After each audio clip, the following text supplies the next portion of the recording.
자, 오늘 우리가 1:1 제자 양육 12번째 시간으로 지난주에 이어서 큐티 이론과 실제에 대한 말씀을 우리 또 계속 이어가도록 하겠습니다. 자, 여러분 교재를 가지고 계신 분들은 38쪽을 펴시고 38쪽 맨 위에 우리 3번에 해당되어지는 내용부터 보도록 하겠습니다. 자, 지난주에 우리가 36페이지까지의 이야기를 함께 나누었습니다.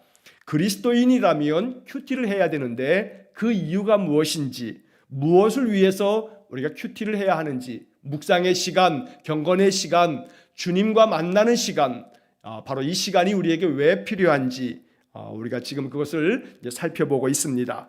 자, 지난주에 우리 함께 살펴보았던 것이 하나님과 개인적으로 교제하기 위해서, 하나님과 더 가까워지기 위해서, 여러분 더 가까워지려면 더 자주 만나야 되죠. 시간을 들여야 됩니다. 만나지 아니하고 가까워질 수가 없는 겁니다.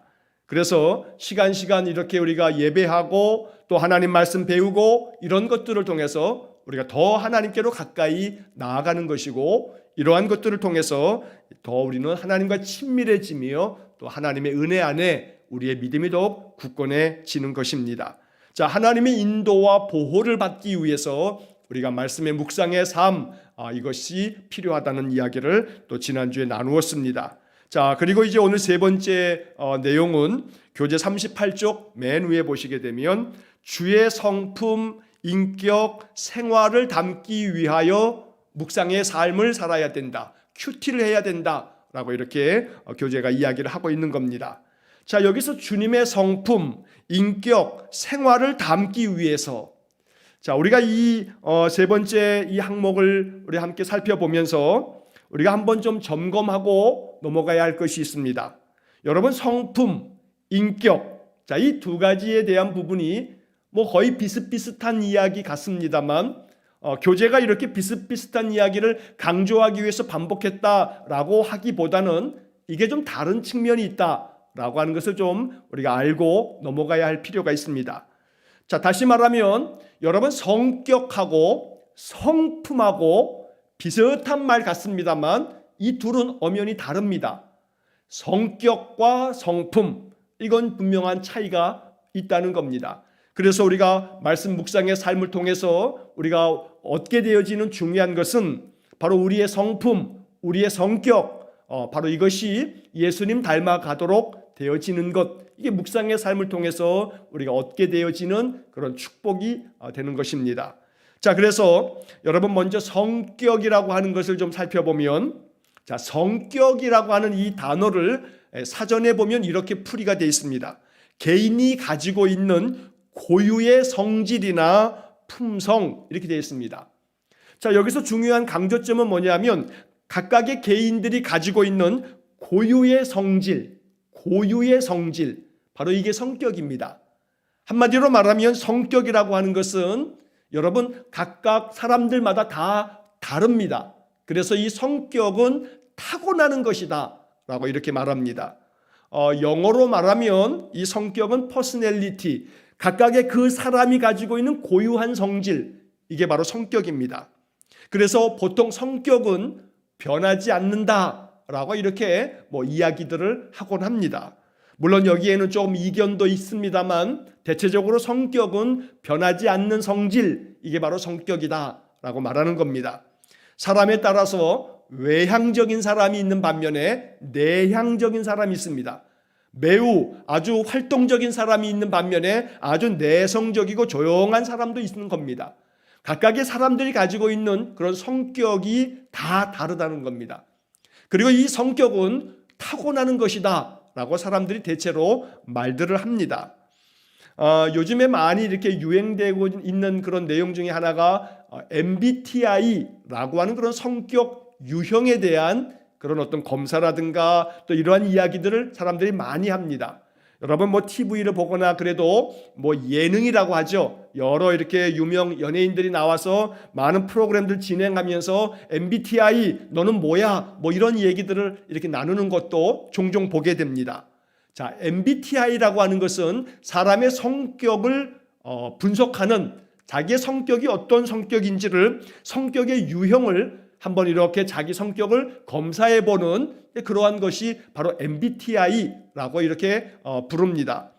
여러분 뭐 핸드폰으로 MBTI 이렇게 검색을 좀 하시게 되면 간단하게 나의 성격이 어떤 성격인가라고 하는 것을 검사할 수 있는 그런 사이트들이 이렇게 핸드폰에서도 검사를 할 수가 있습니다. 원래 이 MBTI라고 하는 성격 검사를 하려면 정식으로 하려면 유료로 돈을 지불하고 그 검사지를 받아서 정식으로 이렇게 검사를 하는 것도 있습니다만 요즘에는 이 MBTI가 많이 이렇게 유행이 되고 그래서 간단하게 자기의 성격 유형을 MBTI의 그 구분하는 방법으로 검사하는 그런 사이트들도 우리가 쉽게 찾아볼 수가 있습니다. 자, 이 MBTI에 의하면 사람의 성격을 16가지의 종류로 이렇게 분석을 합니다. 그래서 각각의 사람들이 가지고 있는 그 성격을 16가지로 나누어서 이런 성격, 저런 성격, 각각의 성격들의 이 고유한 특성들을 알려주고 있는 것이 MBTI라고 하는 성격 유형을 검사하는 그런 것들이 됩니다. 자, 이 성격이라고 하는 것은 지금 말씀드린 것처럼 타고난 것이고 사람마다 다 다른 고유의 성질이다 라고 이렇게 말씀을 드렸는데, 자, 이것과 반해서 성품이라고 하는 것은 성격과는 조금 다른 성질을 가지고 있습니다.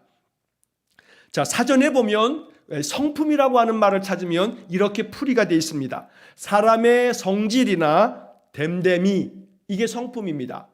자, 국어사전에 이렇게 풀이가 되어 있는 겁니다.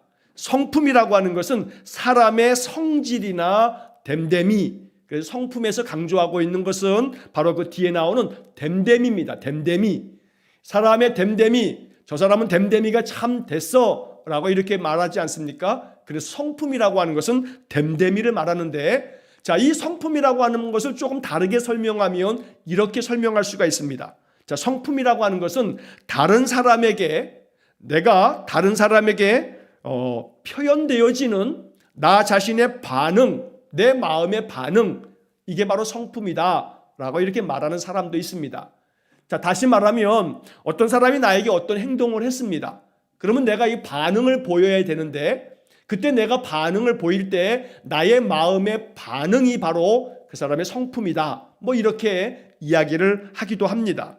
자, 이 성품이라고 하는 것은 타고나기보다는 후천적으로 이것이 양육되어지면서 또 자신의 그런 삶의 여정 중에 자기 스스로가 개발하고 발전시키면서 이 성품이라고 하는 것은 끊임없이 변화되어진다라고 이렇게 이야기합니다. 자, 그래서 성격은 타고나는 성질, 그래서 이 각각의 고유의 자기만의 그런 어떤 성격이 있어서 이것은 대부분 타고난다 라고 하는 그런 것이고, 성품이라고 하는 것은 다른 사람에게 대해서 내가 나 자신의 마음의 어떤 그런 반응을 보일 때 다른 사람에게 나타나지게 되는 그런 모양, 바로 이것이 성품이다, 뭐 이렇게 말을 하는데, 성품이라고 하는 것은 후천적으로 끊임없이 교육이나 주변 환경이나 사람들에 의해서 혹은 자기 자신이 마음을 통해서 그것을 변화시켜가는, 그래서 변화되어지는 것이 성품이다, 이렇게 이야기를 하는 겁니다.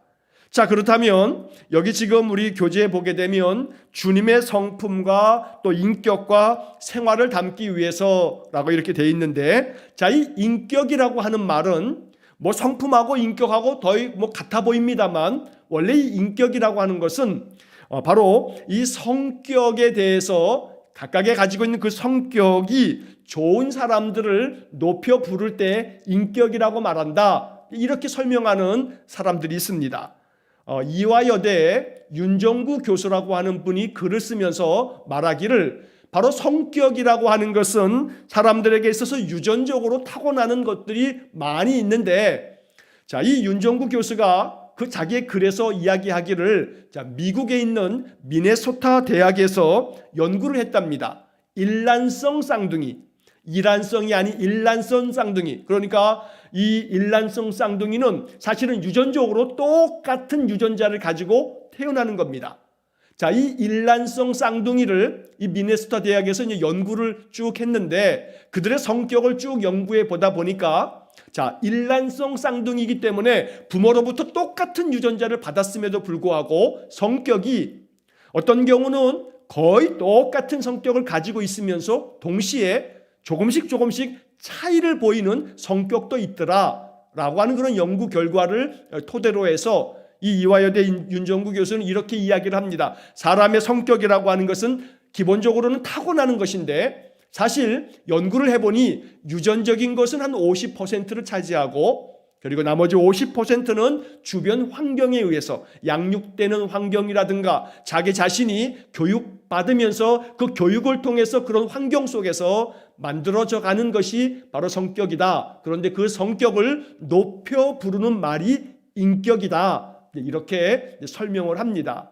그 설명이 참 적합한 설명이라고 생각을 합니다. 그래서 성품이라고 하는 것은 각각의 사람들이 가지고 있는 그 사람의 됨됨이, 여러분 됨됨이라고 하는 것은 그 사람이 어떻게 행동하는가, 그 사람 속에서 나타나는 모습을 보면서 이 사람은 됨됨이가 참 좋은 사람이네 이렇게 이야기하지 않습니까? 그러니까 이 성품이라고 하는 것은 바깥으로 드러나는 그 사람의 반응, 그 사람의 행동을 통해서 사람들이 느끼게 되어지는 그 사람의 마음 됨됨이, 이게 바로 성품이다.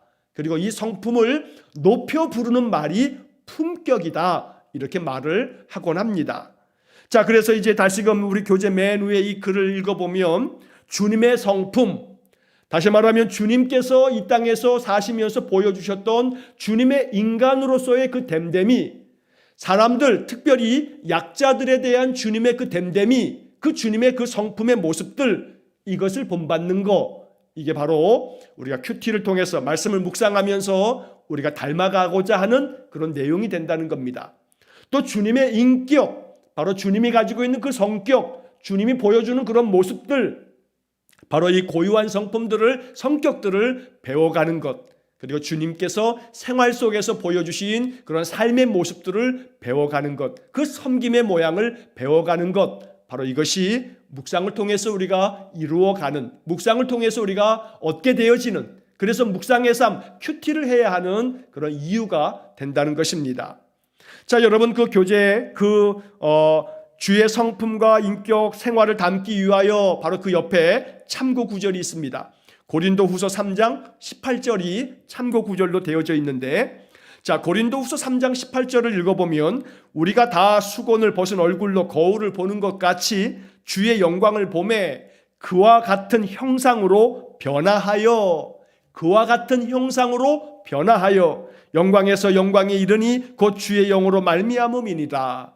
자, 이 고린도서 3장 18절 그 중간에 보면 그와 같은 형상으로, 예수님의 형상으로 우리가 변화되어지는 것, 이게 바로 큐티를 통해서 우리가 얻게 되어지는 그런 아주 귀한 은혜라고 가르쳐 주는 것입니다.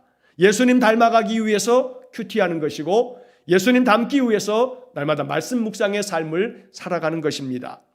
여러분 그 옆에다가 성경 구절을 한 두 개만 좀 더 써놓으시기 바랍니다. 자, 하나는 요한복음 13장 15절 이렇게 좀 써놓으십시오.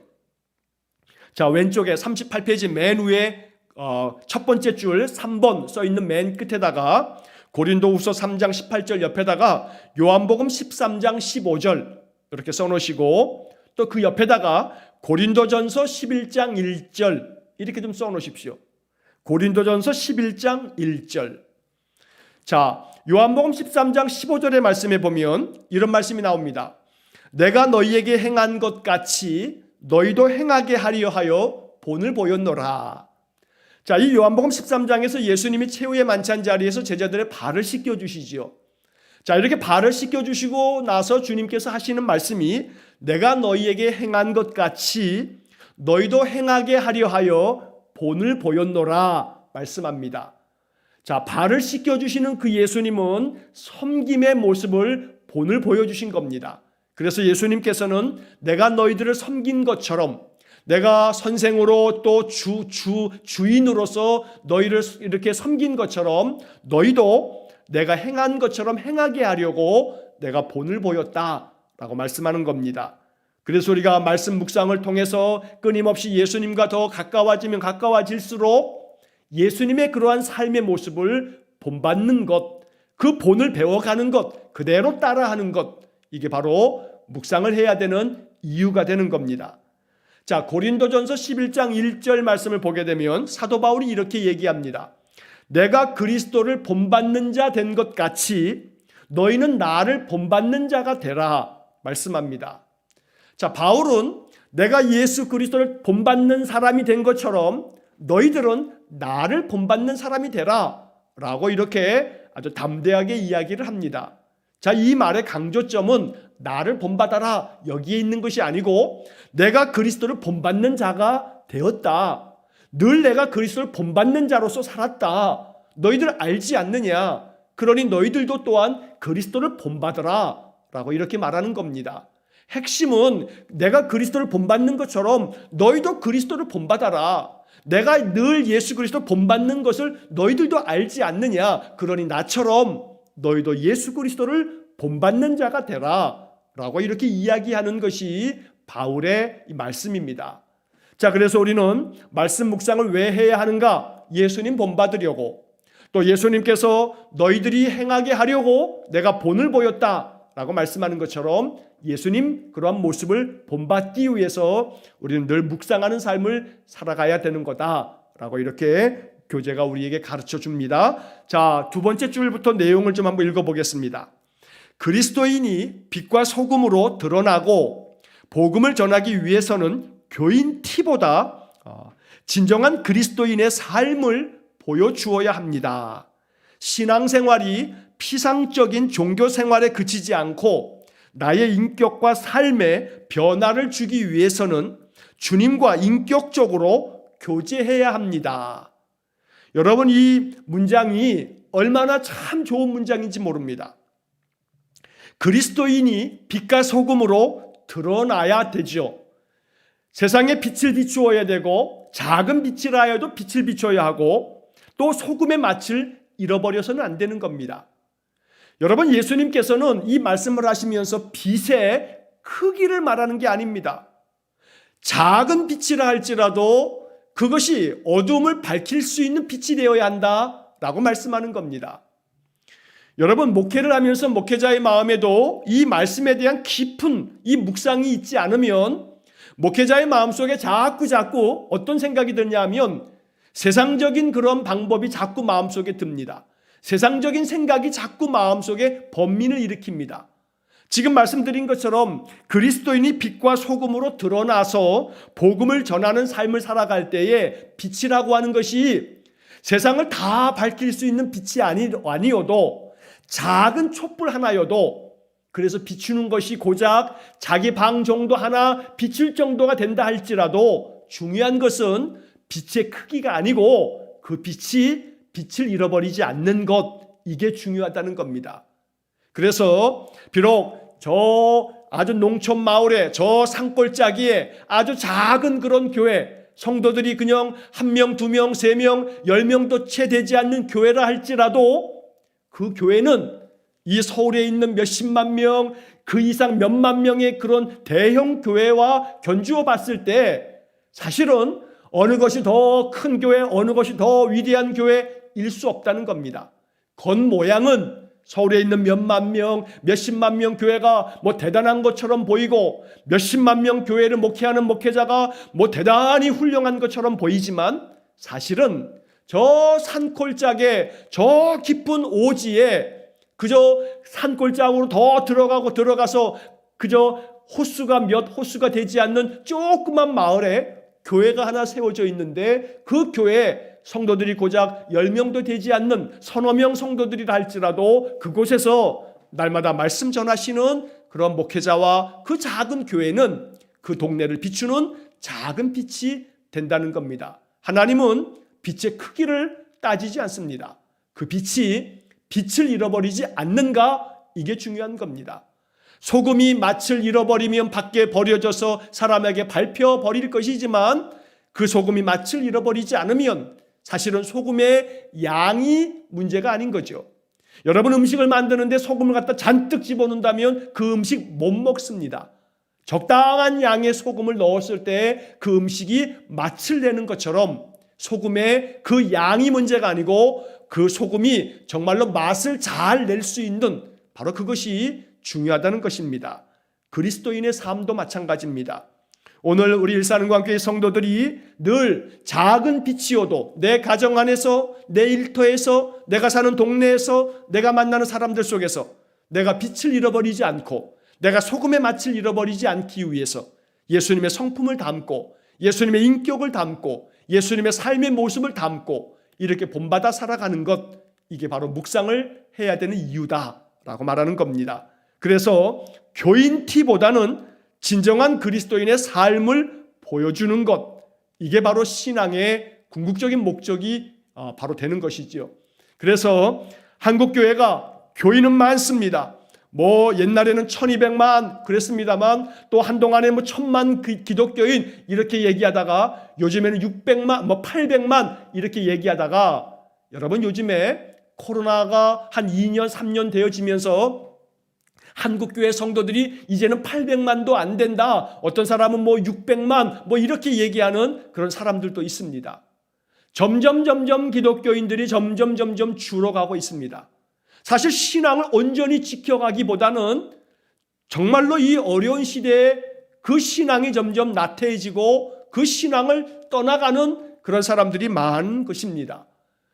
교인의 티는 있었지만 그 안에 예수가 있지 아니하고 예수의 복음으로 거듭난 심령이 아니었기 때문에 사실 어려움이 생기면 예수님께서 씨에 대한 비유를 하면서도 돌밭에 떨어지거나 가시떨기에 떨어진 그러한 씨들, 이것은 그저 조금 뿌리를 내리는 것 같다가도 환란이 찾아오면 그 밑에 돌짝밭이 있으면 그 환란 앞에서 무너져 내리는, 씨가 말라버리는, 뿌리가 말라버리는, 바로 그것을 돌밭에 뿌려진 씨라고 주님 말씀하셨던 것처럼 우리의 신앙의 삶에서 어떠한 시련과 역경이 있어도 꿋꿋하게 신앙 지켜갈 수 있는 그러한 성품과 우리의 인격과 또 우리의 삶에서의 변화, 이것이 바로 우리가 묵상을 통해서 주님께로 더 가까이 나아가고 주님으로부터 변화되어져야 할 우리의 신앙의 모습이 된다는 겁니다.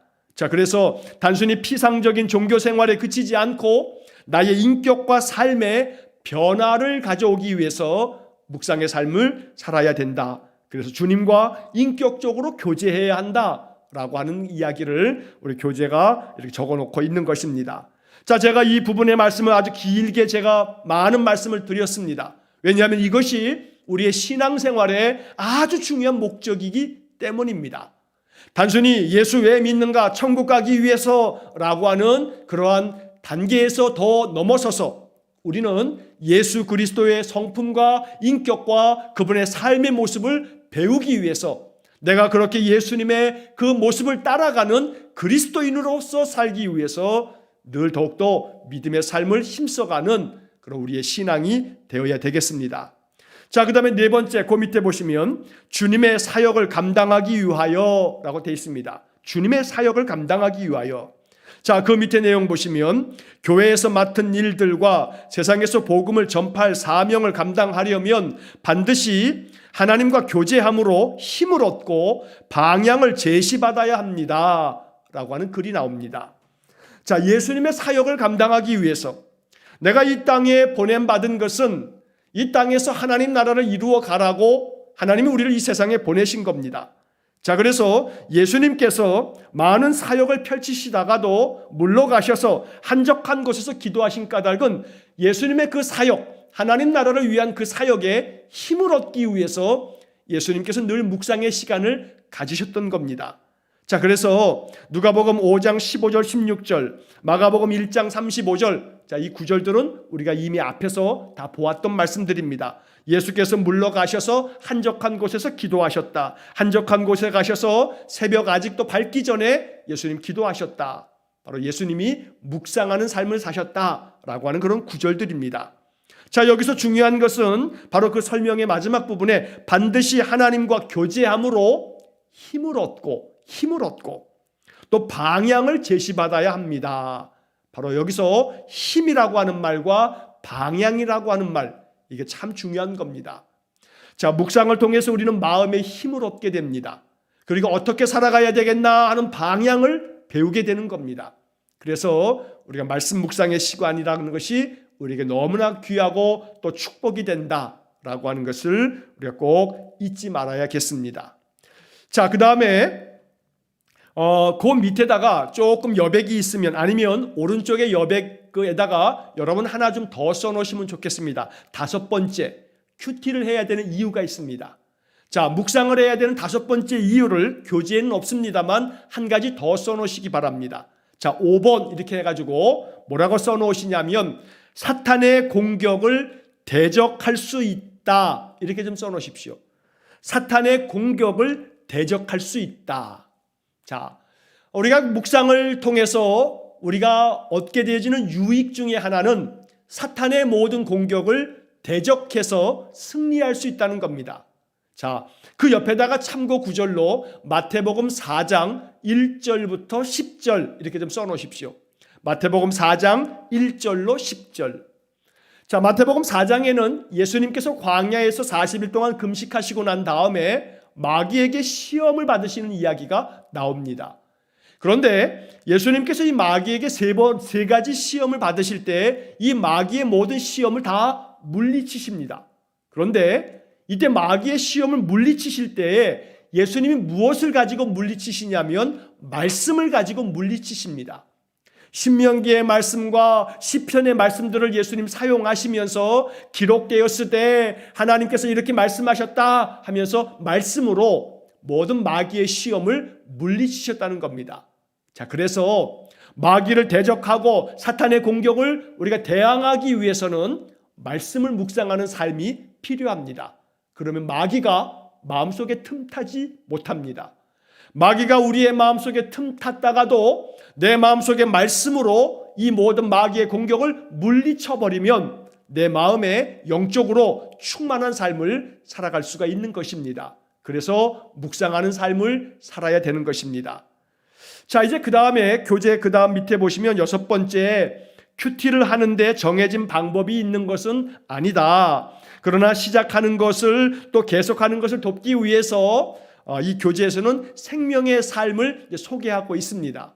여러분, 생명의 삶이라고 하는 것은 두란노라고 하는 출판사에서 서울에 온누리교회가 있습니다. 이 온누리교회가 하는 그 사역 중에 두란노라고 하는 출판사가 있습니다. 자, 이 두란노라고 하는 출판사에서 매달마다 묵상책이 이렇게 나옵니다. 이것이 생명의 삶이라는 묵상책입니다. 자, 그 대신에 우리는 매일 성경이라고 하는 묵상책을 가지고 우리는 큐티를 하고 있습니다. 매일 성경은 성서 유니온이라고 하는 성경을 늘 보급하고 묵상하는 것들을 보급하는 그런 신앙 단체입니다. 그래서 이 성서 유니온에서는 2달에 하나씩, 한 권씩 바로 이렇게 묵상책이 나옵니다. 그러니까 우리가 교회에서 2달에 한 번씩 여러분이 매일 성경을 우리가 구입하셔서 우리 묵상을 쭉 하고 있지요. 그래서 이 매일 성경 바로 이 묵상집을 가지고 제가 새벽마다 그 날짜마다 말씀을 쭉 나누고 주일에도 그 말씀 가지고 우리가 이렇게 말씀을 또 설교를 제가 하게 됩니다. 자, 이 매일 성경을 가지고 묵상하는 방법, 또 뭐 생명의 삶을 가지고 묵상하는 방법, 구체적으로 어떻게 묵상하면 좋은가, 어떻게 큐티해야 하는가라고 하는 것을 이야기하는 것입니다. 자, 먼저 교재에 나오는 그냥 내용 그대로 우리가 보겠습니다. 생명의 삶이 아니어도 매일 성경을 가지고 하더라도 바로 여기 나와 있는 이 내용들이 우리에게 도움이 됩니다. 자, 교재를 보시면 그 중간에 큐티 책을 가지고 묵상을 할 때 이러한 장점이 있다라고 말하는 겁니다. 매일 성경을 가지고 이 큐티를 도와주는 묵상책을 가지고 우리가 큐티를 할 때 우리가 어떤 도움을 받을 수 있는가라고 하는 것을 5가지로 설명을 하고 있습니다. 자, 첫 번째, 매일 필요한 말씀을 공급받을 수 있습니다. 매일매일 그날 많지 않은 분량의 성경을 우리가 읽으면서 그날의 영의 양식으로 삼을 수 있는 겁니다. 그래서 매일매일 다른 말씀을 규칙적으로 정해진 분량을 계속 읽으면서 그 말씀을 깊이 묵상하며 거기서 주님을 만나는 그런 시간을 가질 수 있다는 겁니다. 자, 2번째, 적당한 양의 말씀을 묵상할 수 있습니다. 자, 묵상을 하기 위해서는 많은 말씀보다는 적당한 양의 말씀을 읽고 또 생각하고 그 속에서 하나님은 어떤 분인지, 예수님은 어떤 분인지 이것을 만나가는 것, 이게 바로 묵상인데, 바로 그래서 큐티책을 가지고 묵상하면 어디를 읽어야 할지, 얼만큼 읽어야 할지 이런 것들을 큐티 책을 통해서 우리가 안내를 받을 수 있는 겁니다. 그래서 어디서부터 어디까지 읽으면 좋을지 사실 우리 성도들이 이것을 잘 알아차리기가 좀 어려운 본문들이 있습니다. 성경의 이야기는 단락단락 문단이 나누어져 있는데 이런 것들을 묵상책을 통해서 우리가 묵상을 하다 보면 그날 정해진 분량이 우리가 읽을 수 있는 좋은 그런 내용들이 되기 때문에 이렇게 정해진 양을 우리가 읽어가면서 묵상할 수 있는 그런 장점이 있다라고 말하는 겁니다.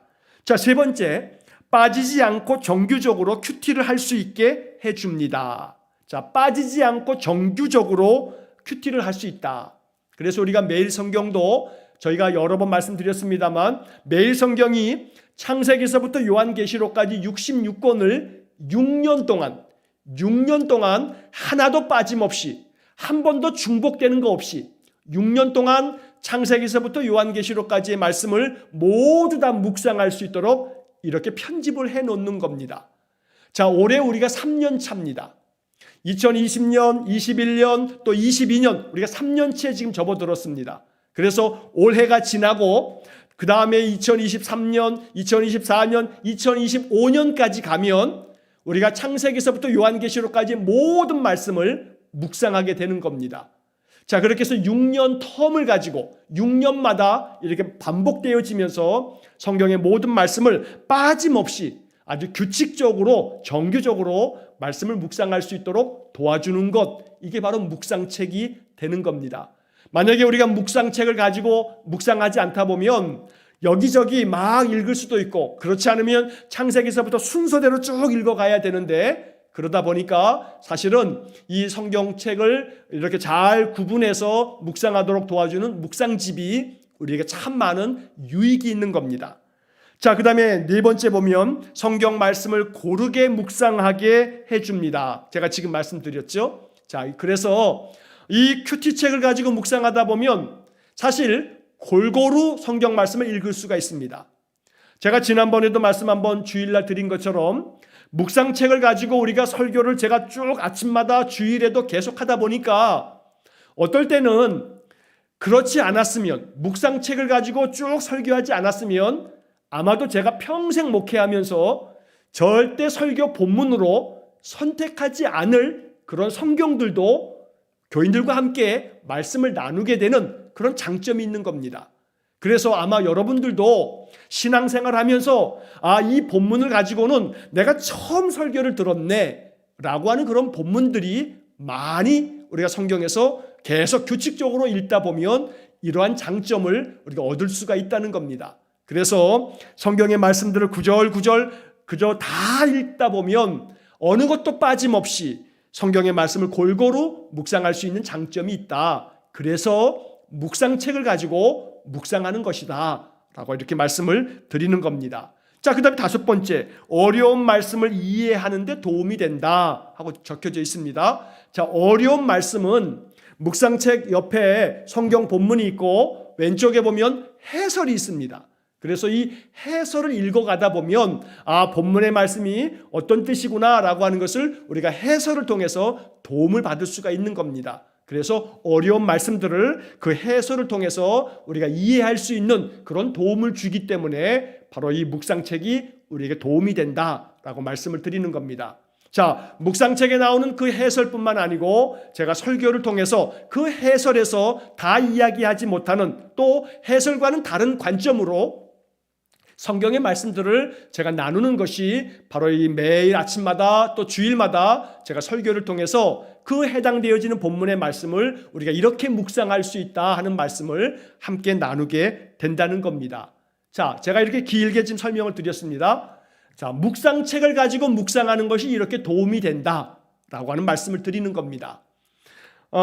송구스러운 말씀입니다만 그렇기 때문에 여러분 묵상책을 2달에 한 번씩 매일 성경을 가지고 우리 교회가 사용하고 있기 때문에 여러분 매일 성경을 좀 구입하셔서 묵상을 꾸준히 해 나가시면 참 도움이 된다는 것을 권면합니다.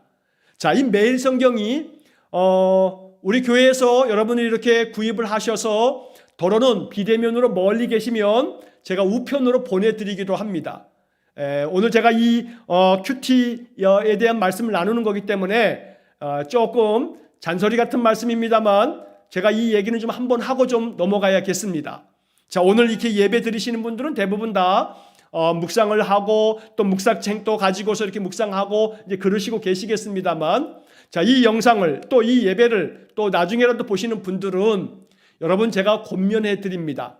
묵상책을 여러분 좀 구입하셔서 여러분 묵상 생활을 꾸준히 이어가실 수 있기를 또 권면을 드립니다. 자, 제가 책 장사하는 게 아닙니다. 자, 묵상책을 우리 교회에서 구입하면 제가 우리 교회에서는 이 2달에 한 권씩이 이렇게 편집이 되는 건데 2달에 한 번씩 1년에 6번 구입하면 됩니다. 오늘은 제가 이걸 좀 안내를 드리면서 좀 강조를 좀 해야겠습니다. 자, 이 묵상책 우리 교회에서 4,000원에 2달에 이렇게 한 권으로 되어 있는 2달치가 4,000원입니다. 저한테 이렇게 다른 교회 성도들이든 또 이 영상을 보시는 분이든 난 묵상책을 좀 이렇게 받아보고 싶다 그러면 여러분들 이렇게 뭐 밑에다 댓글에다가 좀 써주셔도 되고요. 그러면 여러분들에게 묵상책을 4,000원에 구입할 수 있도록 그렇게 또 도움을 드리겠습니다. 원래 여러분 큰 책은 맨 뒤에 이렇게 가격을 보시게 되면 4,500원 이렇게 써 있어요. 자, 그 다음에 조그만 책은 4,000원 이렇게 써 있어요. 그래서 여러분 이렇게 4,000원으로 이렇게 해드리면서 그러면서 멀리 계신 분이면 그럼 제가 이렇게 우편으로 보내드리기도 합니다. 자, 왜 제가 이렇게 구구한 이야기를 드리냐면 묵상책을 구입하셔서 묵상을 하시면서 왼쪽에 있는 설명, 해설 부분도 꾸준하게 읽어가다 보면 말씀을 볼 수 있는 안목이 생겨지기 때문입니다. 제가 이 묵상책을 가지고 설교를 쭉 합니다만 묵상책의 왼쪽에 있는 해설을 그대로 이야기하지는 않습니다. 그러다 보니 묵상책이 있으면 왼쪽에 있는 해설도 여러분 읽어가면서 이렇게 우리 말씀을 좀 더 이렇게 바라볼 수 있는 그런 안목이 생기기 때문에 2달에 4,000원이니까 한 달에 2,000원밖에 안 됩니다.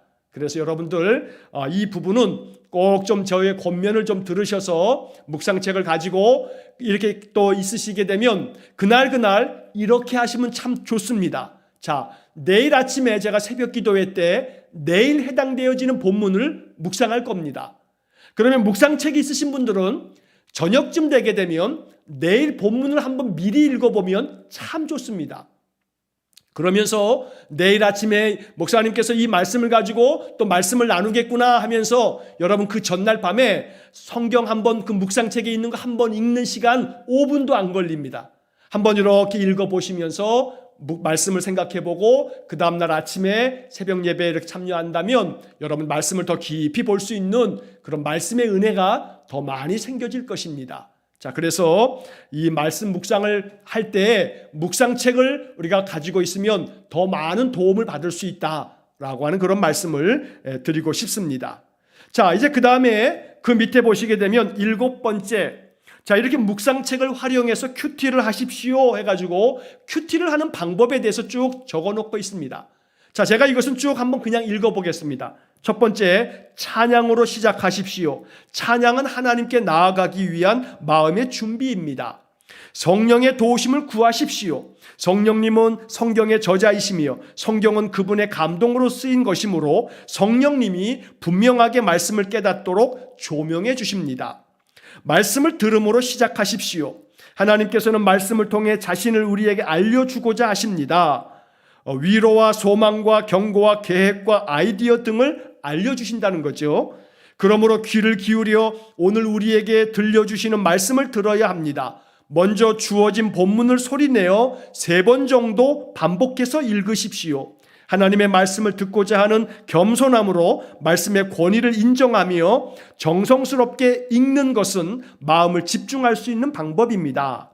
말씀을 묵상하고 본문을 통해서 하나님, 성부, 성자, 성령 하나님을 어떤 분이신지 그분의 성품은 어떤지 찾아보십시오. 그리고 말씀에 자신을 비추어 하나님의 명령과 약속, 고백해야 할 죄, 실천해야 할 행동이 무엇인지 묵상해 보십시오. 구체적으로 적용하십시오. 적용이 없는 말씀 묵상은 열매 맺지 못하는 나무와 같습니다. 말씀이 자신에게 의미하는 바를 반드시 노트에 적어 보십시오. 노트에 기록하면 불확실하던 것이 확실해지고 구체적으로 기도하게 됩니다. 말씀의 결과를 가지고 기도하십시오. 오늘 주신 말씀에 순종할 수 있도록 하나님의 도우심을 구하는 기도를 하십시오. 체험된 말씀을 나누십시오. 말씀을 적용한 결과 일어난 일들을 믿음의 형제 자매들에게 이야기하십시오. 이렇게 은혜를 나누는 시간을 통해 나와 이웃이 사랑으로 두터운 관계가 됩니다. 자, 제가 지금 우리 교재에 나와 있는 큐티를 하는 방법에 대한 이야기를 쭉 읽어드렸습니다. 자, 요 내용에 대해서는 이제 제가 다음 주에 이제 구체적으로 큐티를 어떻게 하면 좋은가 라고 하는 큐티의 이제 방법론에 대해서 다음 주 또한 그 다음 주 한 2주나 3주 정도 이 큐티에 대한 말씀들을 조금 더 나누도록 하겠습니다. 자, 여러분 이 말씀들을 다음 주에 우리가 살펴보기 전에 매일 성경을 가지고 계신 분들은 매일 성경 14페이지, 15페이지 자, 매일 성경 14페이지, 15페이지를 여러분 나중에 한번 보시면 거기에 말씀을 묵상하는 방법이 쭉 기록되어져 있습니다. 여러분 다음 주 우리가 이 수요일 날 이 말씀 공부를 하기 전에 바로 매일 성경 14페이지, 15페이지에 나오는 내용들을 한 번씩 꼭 읽어보시고 다음 주 수요일 날 우리가 함께 말씀 공부하면 또 많은 도움이 될 수 있을 겁니다. 자, 오늘 이 이야기들을 다시 한번 여러분 교재를 통해서 한번 읽어보시고 우리가 더욱더 말씀 묵상을 통해서 예수님의 성품과 인격과 생활을 늘 본받고 또 예수님의 그 사역을 우리 또한 감당할 수 있도록 또 마귀의 모든 공격을 대항할 수 있도록 우리가 늘 묵상의 삶을 살아가야 된다라고 하는 것을 오늘 이렇게 말씀을 통해서 한번 생각하시면서 늘 말씀 속에서 예수님 만나는 그런 은혜가 있기를 간절히 축원합니다. 묵상은 예수님 만나는 방법입니다. 예수님을 정말로 인격적으로 만나고 싶으시다면 말씀 묵상의 세계로 들어가야 합니다. 그래서 예수님은, 하나님은, 성령님은 우리의 육신의 눈으로 볼 수 없습니다. 그러나 우리의 심령으로 하나님을 만날 수 있습니다. 하나님을 만날 수 있는 구체적인 방법은 날마다 큐티를 통해서 말씀 묵상을 통해서 하나님 만날 수 있는 것입니다. 우리가 구체적으로 이제 다음 주에 그 내용들을 방법론을 이제 우리 살펴보도록 하겠습니다. 날마다 말씀 묵상을 통해서 예수님 만나는 은혜의 삶을 살아가시기를 주의 이름으로 간절히 축원합니다. 기도하겠습니다. 사랑이 많으신 하나님 감사합니다. 말씀의 묵상을 통해서 우리의 신앙이 그저 겉모양만 있는 그런 신앙이 아니라 우리의 속사람까지 예수님의 성품과 인격과 예수님의 삶을 본받는 참된 그리스도인들 될 수 있도록 은혜를 내려 주옵소서. 그래서 날마다 말씀 묵상을 통해서 예수님을 발견하고 예수님을 만나고 하나님 우리에게 주시는 말씀을 통해서 우리의 삶이 변화되어져 가는 놀라운 축복을 경험하게 해 주옵소서. 이렇게 저녁에도 하나님께 나와 말씀을 배우고 또 이른 아침마다 우리가 새벽에 늘 주의 말씀을 통해서 하나님께 더 가까이 나아갈 때 우리의 신앙이 더욱더 견고해지고 영적인 충만함이 우리 안에 있게 해 주옵소서.